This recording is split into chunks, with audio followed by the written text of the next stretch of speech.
세계 최초로 우주에 사람을 보낸 나라. 세계 최초로 공산주의 혁명이 일어난 나라. 프랑스의 나폴레옹을, 독일의 히틀러를 막아낸 나라. 세계에서 가장 광활한 영토를 갖고 있는, 원래는 더 컸던 나라. 한때 미국과 함께 지구를 양분하며 최강대국으로 군림했던 나라. 소련 붕괴 30년째가 되어가는 지금, 러시아는 세계 패권 경쟁에 다시금 모습을 드러내고 있습니다. 오히려 냉전 때보다 더 직접적인 군사행동을 벌이며 주먹으로 말하고 있죠. 러시아는 왜 탱크에 기름 마를 날이 없는 걸까요? 러시아가 이렇게 나올 수밖에 없는 근본적인 이유를 알아봅니다. 러시아 참 넓습니다. 그러나 러시아의 본진이라고 할 수 있는 지역은 이 정도예요.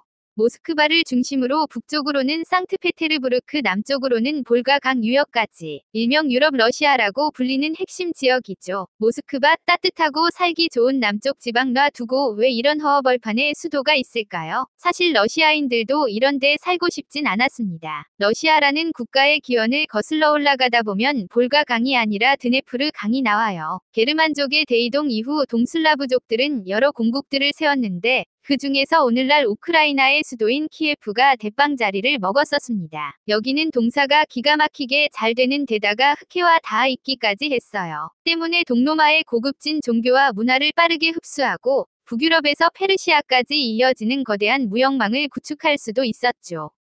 그렇게 중세 초기부터 중기까지 엄청나게 잘나가던 키예프 대공국. 안타깝게도 13세기 초 몽골 제국이 침공하며 먼지처럼 사라지게 됩니다. 안타깝게도 13세기 초 몽골 제국이 침공하며 먼지처럼 사라지게 됩니다. 동슬라브 공국들은 몽골에 대항하다가 원자 단위로 분쇄당했고 몽골의 일파인 킵차크 칸국에게 지배를 받게 되죠. 그나마 다행인 건 킵차크가 키예프 같은 남쪽에만 신경 쓰고 이 위쪽의 춥고 가난한 깡촌 지방에는 매크로를 돌려놨다는 겁니다. 이때 이용한 게 바로 모스크바였어요. 모스크바를 대공국으로 인정해주고 세금 셔틀 시킨 거죠. 아이러니하게도 이 덕분에 모스크바는 동슬라브 문화의 명맥을 이어가며 새로운 중심지로 떠오르고 존버를 하게 됩니다. 칸에게 보내는 세금을 삥땅 쳐서 야금야금 힘을 키운 거예요.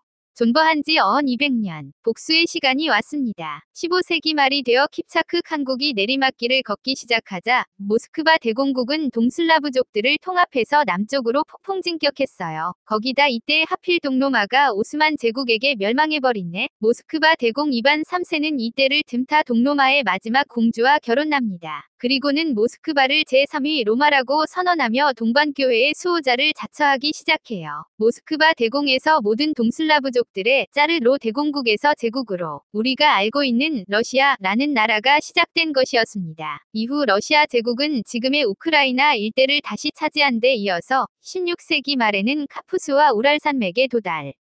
17세기 말에는 아예 우랄산맥을 넘어 시베리아를 먹고 청나라랑 만나게 됩니다. 스웨덴한테 빼앗겼던 발트해를 다시 되찾아 오면서 바다로 나가는 길도 확보했고요. 문제는 이제 서쪽이었습니다. 동쪽 유목민 세력은 충분히 밟아나서 안전 확보했는데 유럽 세력이 너무 세진 거예요. 자, 여기서 지형을 한번 보겠습니다. 유럽의 지형부터 보면 피레네부터 알프스, 아펜니노, 카르파티아 같은 산맥들, 그리고 구불구불하게 이어진 해안선 등으로 자연적인 장애물이 풍부합니다. 그래서 로마 제국 이후부터는 통일된 적이 단 한 번도 없고 유목민들도 여기 들어오면 급격하게 힘을 쓰지 못했죠. 반면 러시아의 핵심 지역 오른쪽 화살표 측 본진을 살펴보면 아주 그냥 평탄하죠. 말 달리기 딱 좋고 또 탱크 굴리기도 딱 좋은 엄청난 대평원이 펼쳐져 있어요. 때문에 예로부터 유목민들이 여기를 따라서 서쪽으로 밀고 들어갔습니다. 그 과정에서 러시아 쪽은 개같이 멸망하고 폴란드 헝가리쯤에서 몸빵으로 막는 게 국룰이었죠. 200년 넘게 유목민들에게 지배당했던 러시아가 이 운명을 모를 리 없었습니다. 그래서 일단 동쪽이랑 남쪽을 필사적으로 밀어붙여서 안전지대로 만들어 놓은 거예요. 그러나 러시아의 경쟁자는 이제 유럽 그리고 이 중간에는 크게 세 방향의 통로가 있습니다. 편의상 그냥 탑, 미드, 바텀이라고 부를게요. 우선 모스크바랑 가장 가까운 탑 라인. 여기가 제일 만만했습니다. 그래서 표트르 대제 때 아예 수도를 여기로 옮겨버렸어요.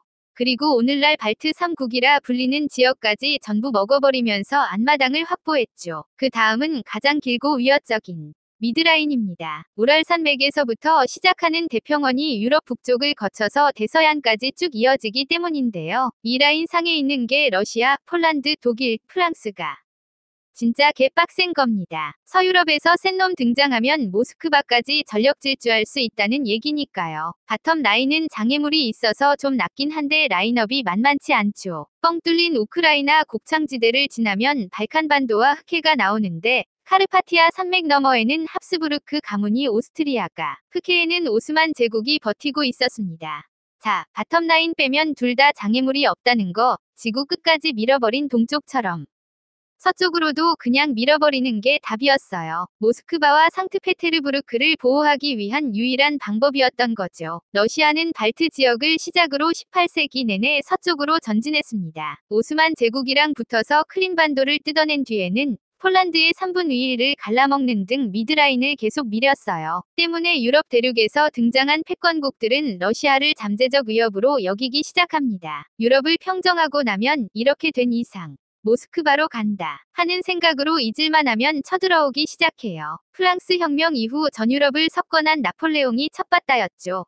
영국은 어떻게 안 되겠으니까 동쪽을 보는 거예요. 영혼까지 끌어모아서 러시아 원정을 떠났으나 모스크바까지 점령해 놓고 강추위와 게릴라에 털리면서 실패하고 말았죠. 그리고 거의 100년 정도 만에 이번엔 독일이 쳐들어옵니다. 나폴레옹 때처럼 털리진 않았지만 문제는 이 와중에 공산주의 혁명이 터져버려서 내부 수습하느라 급하게 발을 빼고 굴욕적인 강화조약을 맺을 수밖에 없었단 거예요. 이때 수백 년 동안 확장해 놨던 서쪽의 완충지대를 전부 넘겨주게 되죠. 그리고 불과 몇십 년 만에 히틀러라는 녀석이 집권하면서 독일이 또 쳐들어옵니다. 이때는 소련이죠. 독일도 처음에는 소련이랑 불가침 조약 맺었어요. 근데 나폴레옹 때처럼 영국이 끝까지 버티네? 결국 모스크바로 달린 겁니다. 2차 대전 전체를 통틀어서 가장 끔찍한 전쟁, 독소전쟁이 발발하면서 탈탈 털리던 소련은 스탈린그라드 전투에서 승리하며 상황을 반전시킵니다. 그리고 마침내 독일의 수도 베를린을 점령하면서 복수에 성공하고 초강대국으로 인정받아요. 중세에는 동방에서 오는 유목민들한테 털리고 근세에는 유럽에서 오는 대륙 세력한테 털리고 워낙에 진격로가 뻥 뚫려 있어서 뭐만 하면 러시아로 쳐들어와요. 이거 이렇게 살아서야 되겠습니까? 거기다 이제는 미국이라는 해양 세력이 서유럽 국가들의 대빵이 됐습니다. 말도 안 되는 사기국가 미국에 맞서서 소련은 역사상 최대한으로 국경을 밀어놓기로 해요. 일단 러시아 제국 때 영토를 다시 가져와서 1차 방어선을 구축했습니다.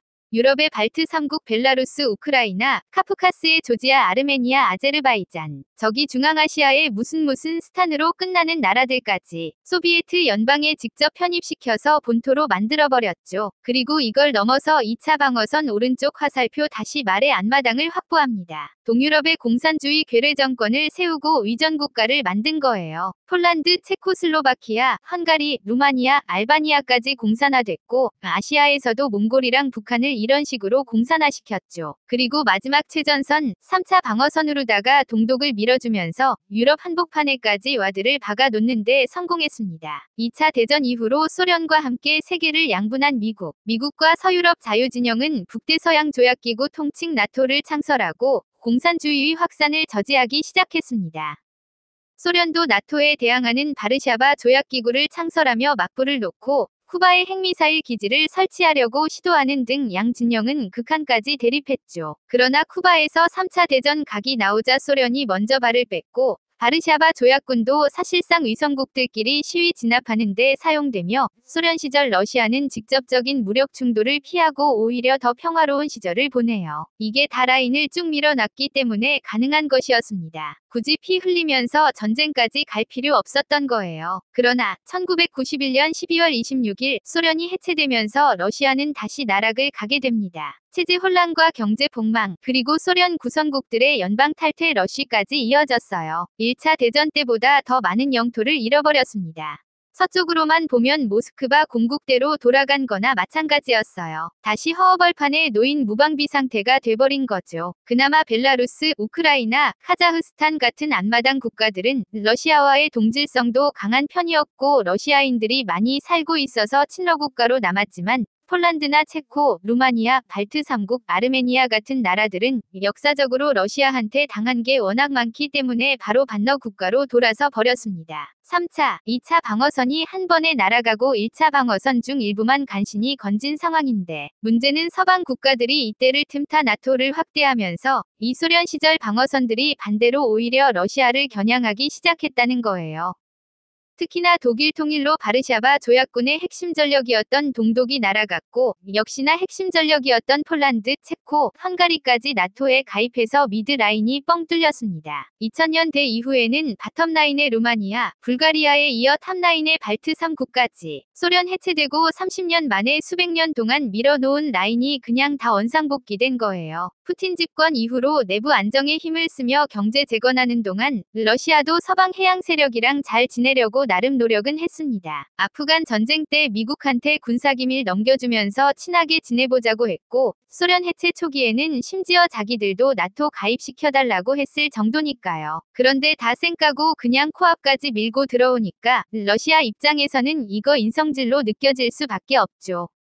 반미정서는 점점 더 강해지고 푸틴도 자기 지지율 지켜야 되니까 탱크에 시동 걸고 러시아는 소련 때보다 미국을 더 싫어하게 돼버렸습니다. 악순환이 계속되고 있는 거죠. 마지막 방어선을 지키기 위해 주변국의 친러 독재 정권을 지원해왔던 러시아. 90년대에는 체첸 전쟁, 2000년대에는 나모세티아 전쟁, 2010년대에는 우크라이나의 크림반도 합병 등 친러 세력의 이탈을 막기 위해 거의 10년 주기로 군사행동을 하고 있습니다. 크림반도 사태 이후에 이어지고 있는 우크라이나 내전과 중동의 시리아 내전에도 개입하며 러시아군은 바쁘게 움직이고 있죠. 우크라이나가 반쪽이 나며 내전 상태로 접어들었고 최근에는 벨라루스와 카자흐스탄에서까지 친러 정권에 반대하는 움직임이 일어나고 있어요.